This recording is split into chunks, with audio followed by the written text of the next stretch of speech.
গত 22শে জানুয়ারি দীর্ঘ 500 বছরে যারা ভারতবাসী সারা বিশ্বের প্রত্যাশা ছিল ভগবান ব্যক্তিদের যে অযোধ্যায় রামলালা কবে ওনার গৃহে প্রবেশ করবেন, ওনার প্রাণ প্রতিষ্ঠা হবে।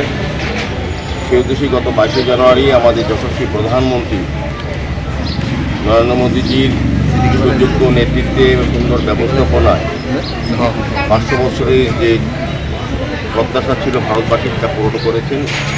22শে জানুয়ারি অযোধ্যায় রামলালা প্রাণ প্রতিষ্ঠা হয়েছে, অযোধ্যায় রামলালার নিজে প্রবেশ করেছেন।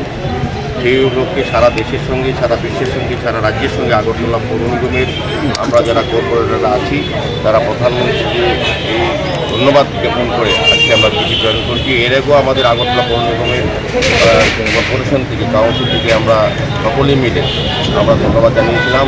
আজকে আমাদের প্রত্যেকটি ওয়ার্ডে আমাদের 56 জন কর্পোরেটর নিজেরা ব্যক্তিগতভাবে স্বাক্ষর করে প্রধানমন্ত্রীর উদ্দেশ্যে চিঠি প্রেরণ করেছেন, ধন্যবাদ জ্ঞাপন চিঠি দিয়েছে।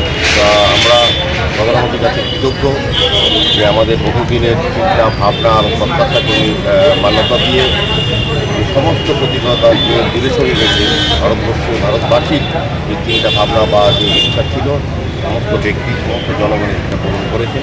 সেই উদ্দেশ্যে আজকে আমরা ওনাকে ধন্যবাদ জানিয়ে চিঠি প্রেরণ করি। আমরা আশা করব প্রধানমন্ত্রীর নেতৃত্বে আগামী দিনে বিশ্বগুরু আসন ভারতবাসী পাবে, বিশ্বাস থেকে আমরা আজকে ধন্যবাদ।